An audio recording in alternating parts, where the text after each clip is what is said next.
നമസ്കാരം. എല്ലാ കൂട്ടുകാർക്കും ടാക്യോൺ ലാബിൻ്റെ ഒരു പുതിയ വീഡിയോയിലേക്ക് സ്വാഗതം. കഴിഞ്ഞ ദിവസം നമ്മുടെ മാത്സിൻ്റെ CBSE 10ാം ക്ലാസ്സിൻ്റെ ബോർഡ് എക്സാമിനേഷനൊക്കെ കഴിഞ്ഞു. എല്ലാവരും നല്ല അഭിപ്രായമാണ് പറഞ്ഞത്. പേപ്പറെല്ലാം നല്ല ഈസി ആയിരുന്നു എന്നുള്ള രീതിയിൽ പലരും അഭിപ്രായം പറഞ്ഞു. അപ്പോൾ ഇനി മാത്സ് കഴിഞ്ഞു. ഇനി അടുത്തൊരു സബ്ജക്റ്റ് എന്ന് പറയുന്നത് മെയിനായിട്ട് സയൻസാണ്. അത് സയൻസിൽ തന്നെ ഫിസിക്സാണ് പല കുട്ടികൾക്കും ഒരു കൺഫ്യൂഷൻ ഉണ്ടാക്കുന്ന ചില സാധനങ്ങൾ. ചില കോമ്പറ്റീറ്റീവ് ബേസ്ഡ് ക്വസ്റ്റ്യൻസൊക്കെ ഫിസിക്സിൽ നിന്ന് ചോദിക്കാറുണ്ട്.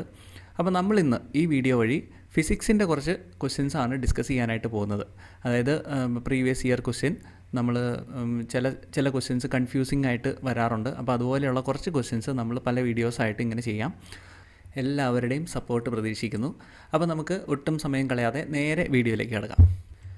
ഇലക്ട്രിസിറ്റി എന്ന് പറയുന്ന ചാപ്റ്ററിലെ ഈ ഒരു ക്വസ്റ്റ്യനാണ് നമ്മൾ ഇന്ന് ഡിസ്കസ് ചെയ്യാനായിട്ട് പോകുന്നത്.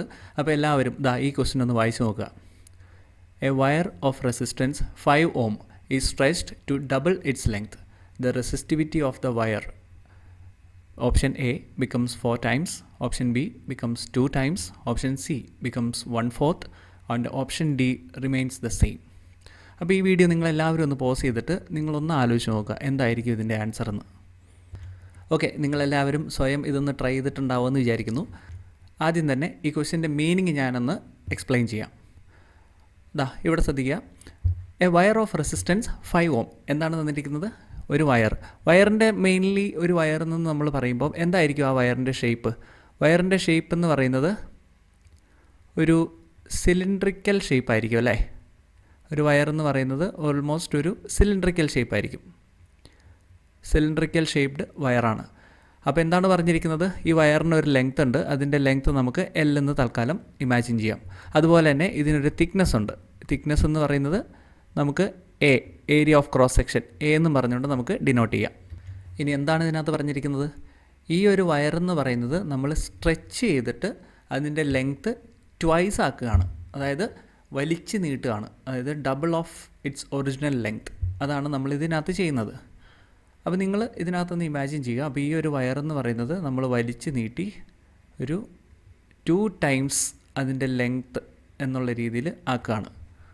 അപ്പോൾ നിങ്ങളൊന്ന് ആലോചിച്ചേ, എന്തൊക്കെ കാര്യങ്ങളിലായിരിക്കും ഇവിടെ ഒരു ചേഞ്ച് വരിക? ഇതിൻ്റെ റെസിസ്റ്റിവിറ്റിക്ക് എന്ത് സംഭവിക്കും എന്നാണ് നമുക്ക് ക്വസ്റ്റ്യൻ ചോദിച്ചിരിക്കുന്നത്. അപ്പോൾ നിങ്ങളൊന്ന് ആലോചിച്ച് നോക്കുക, എന്താണ് റെസിസ്റ്റിവിറ്റി? നിങ്ങൾ റെസിസ്റ്റിവിറ്റിയും റെസിസ്റ്റൻസും പഠിച്ചിട്ടുണ്ട് അല്ലേ? റെസിസ്റ്റിവിറ്റിയും റെസിസ്റ്റൻസും സെയിം ആണോ? അല്ല. ഇതിനകത്ത് മെയിനായിട്ട് നമ്മൾ മനസ്സിലാക്കേണ്ട ഒരു കാര്യം എന്ന് പറഞ്ഞു കഴിഞ്ഞാൽ ലെങ്ത്ത് ഇവിടെ 2L ആകും. അതുപോലെ തന്നെ ഏരിയ ഓഫ് ക്രോസ് സെക്ഷൻ എന്തായിരിക്കും സംഭവിക്കുക? നമ്മളൊരു വയർ വലിച്ചു നീട്ടി കഴിയുമ്പോൾ, അതായത് 2 times അതിൻ്റെ ലെങ്ത്ത് ആക്കി അല്ലെങ്കിൽ ഇൻക്രീസ് ചെയ്ത് കഴിഞ്ഞാൽ അതിൻ്റെ ഏരിയ ഓഫ് ക്രോസ് സെക്ഷൻ എന്ന് പറയുന്നത് എന്താകും? A/2 ആവും. നിങ്ങളൊരു ഇമാജിൻ ചെയ്താൽ മതി. ഒരു റബ്ബർ ബാൻഡ് നിങ്ങൾ ഇമാജിൻ ചെയ്യുക. ഒരു റബ്ബർ ബാൻഡ് നമ്മളിങ്ങനെ വലിച്ചു നീട്ടിക്കഴിഞ്ഞാൽ എന്തായിരിക്കും സംഭവിക്കുക? ലെങ്ത്ത് കൂടും, അതിനോടൊപ്പം തന്നെ അതിൻ്റെ തിക്നെസ് കുറയും അല്ലേ? അപ്പോൾ ട്വൈസ് ആണ് നമ്മൾ ലെങ്ത്ത് ഇൻക്രീസ് ചെയ്യുന്നതെങ്കിൽ അതിൻ്റെ ഏരിയ ഓഫ് ക്രോസ് സെക്ഷൻ എന്ന് പറയുന്നത് ഹാഫായിട്ട് മാറും. അതായത് A/2 എന്നുള്ള രീതിയിൽ മാറും. പക്ഷേ ഇവിടെ വേറൊരു കാര്യം നമുക്കറിയാം. റെസിസ്റ്റിവിറ്റിയാണ് ചോദിച്ചിരിക്കുന്നത്. റെസിസ്റ്റിവിറ്റി എന്താണ്? റെസിസ്റ്റിവിറ്റിയുടെ ഒരു പ്രോപ്പർട്ടി നമ്മളെല്ലാവരും പഠിച്ചിട്ടുണ്ട്. എന്താണ്? Resistivity is constant. എന്താണ്? Resistivity is constant for a given material at a particular temperature. അതായത് ഒരേ മെറ്റീരിയൽ ആണെങ്കിൽ, for example copper wire, 2 copper wire, 2 different dimensions ഉള്ള കോപ്പർ വയർ എടുത്തു കഴിഞ്ഞാൽ അതിൻ്റെ റെസിസ്റ്റൻസ് വ്യത്യസ്തമായിരിക്കാം, പക്ഷേ റെസിസ്റ്റിവിറ്റി എന്ന് പറയുന്നത് എന്തായിരിക്കും? സെയിം ആയിരിക്കും. റെസിസ്റ്റിവിറ്റിക്ക് ഒരു വ്യത്യാസവും ഉണ്ടാവില്ല. അപ്പോൾ നമുക്ക് ഇതിൽ നിന്ന് എന്ത് മനസ്സിലാക്കാം? റെസിസ്റ്റിവിറ്റി എന്ന് പറയുന്നത് റിമെയിൻസ് ദ സെയിം. ഇതാണ് ഇതിൻ്റെ ആൻസർ. നിങ്ങൾക്കെല്ലാവർക്കും ഈ ആൻസർ തന്നെയാണ് കിട്ടിയതെന്ന് വിചാരിക്കുന്നു. ആർക്കെങ്കിലും വേറെ ഏതെങ്കിലും ആൻസർ കിട്ടിയിട്ടുണ്ടോ? ഓക്കെ, ഇത് ചെറിയൊരു കൺഫ്യൂഷൻ ഉണ്ടാക്കാൻ സാധ്യതയുള്ളൊരു ക്വസ്റ്റ്യനാണ്. അപ്പോൾ നമുക്ക് ഈ ഒരു കൺഫ്യൂഷൻ മാറ്റാനായിട്ട് ഒരു ക്വസ്റ്റ്യനും കൂടെ സിമിലർ ആയിട്ടുള്ളത് നമുക്കൊന്ന് ഡിസ്കസ് ചെയ്യാം. എല്ലാവരും ഈ ക്വസ്റ്റ്യൻ ഒന്ന് ശ്രദ്ധിച്ചേ. ഇത് ഒരേ ക്വസ്റ്റ്യൻ അല്ല, ഒരു ചെറിയ വ്യത്യാസമുണ്ട്. A wire of resistance 5 ohm, ബാക്കിയെല്ലാം സെയിം, ഡബിൾ ഇറ്റ്സ് ലെങ്ത്ത്. അതുപോലെ തന്നെ നമുക്ക് കണ്ടുപിടിക്കാനുള്ളത് റെസിസ്റ്റൻസ് ആണ്. The resistance of the wire becomes എത്രയാകും എന്നാണ് ചോദിച്ചിരിക്കുന്നത്. അപ്പോൾ എന്തൊക്കെയാണ് ഇതിനകത്ത് പറഞ്ഞിരിക്കുന്നത്? ലെങ്ത്ത് എന്ന് പറയുന്നത് ട്വൈസ് ആണ്. ട്വൈസ് ആക്കുകയാണ്, നമ്മൾ വലിച്ചു നീട്ടുകയാണ്. അതുപോലെ തന്നെ ഈ ലെങ്ത്ത് കൂട്ടുമ്പോൾ, അതായത് ഒരു കണ്ടക്ടർ, ഒരു വയർ വലിച്ചു നീട്ടി കഴിയുമ്പോൾ അതിൻ്റെ ഏരിയ ഓഫ് ക്രോസ് സെക്ഷൻ എന്ന് പറയുന്നത് എന്താകും? New area of cross section എന്ന് പറയുന്നത് A/2 ആവും. നമ്മൾ കുറച്ച് മുമ്പ് കണ്ടു. അപ്പോൾ ഇങ്ങനെയാണ് നമുക്കിതിനകത്ത് ഉള്ളത്. നമ്മൾ എല്ലാവരും പഠിച്ചിട്ടുണ്ട്, റെസിസ്റ്റൻസിനൊരു മാത്തമാറ്റിക്കൽ എക്സ്പ്രഷൻ ഉണ്ട്, R = ρ × L/A. എല്ലാവരും ഇത് പഠിച്ചിട്ടുണ്ടാവും. ഇതിനകത്ത് R എന്ന് പറയുന്നത് റെസിസ്റ്റൻസ്, റോ എന്ന് പറയുന്നത് എന്താണ്?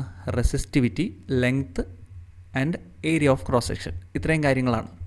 അപ്പോൾ ഇതിനകത്ത് നമുക്ക് ഇതൊന്ന് സബ്സ്റ്റിറ്റ്യൂട്ട് ചെയ്യാം. അപ്പോൾ ന്യൂ റെസിസ്റ്റൻസ് എന്ന് പറയുന്നത് എന്തായിരിക്കും? റോ എന്ന് പറയുന്നതിന് വ്യത്യാസമൊന്നും വരില്ല. നമ്മൾ കുറച്ച് മുമ്പ് കണ്ടു, റെസിസ്റ്റിവിറ്റി എന്ന് പറയുന്നത് ഒരേ മെറ്റീരിയൽ ആണെങ്കിൽ അത് കോൺസ്റ്റൻ്റ് ആയിരിക്കും. അതുപോലെ തന്നെ ലെങ്ത്ത് എന്തായി? ലെങ്ത്ത് 2L ആയി.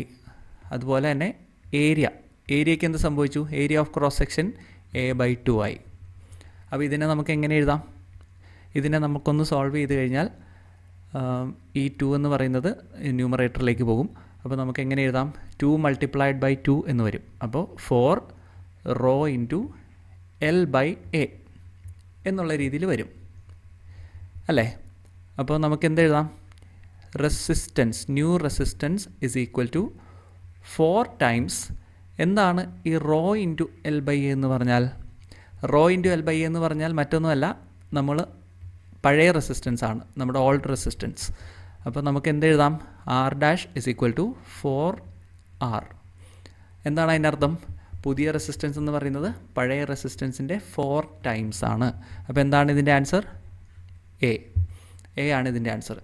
അപ്പം നിങ്ങൾക്ക് ഇതുപോലെ റെസിസ്റ്റിവിറ്റി എന്നുള്ള രീതിയിൽ ക്വസ്റ്റ്യൻസ് മാറി മാറി ചോദിക്കാൻ സാധ്യതയുണ്ട്.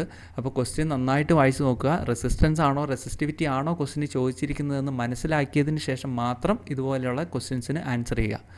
ഓക്കെ, അപ്പോൾ നമുക്കിതുപോലെയുള്ള കൂടുതൽ ഇൻഫോർമേറ്റീവ് ആയിട്ടുള്ള വീഡിയോസുമായിട്ട് വീണ്ടും കാണാം. Till then bye.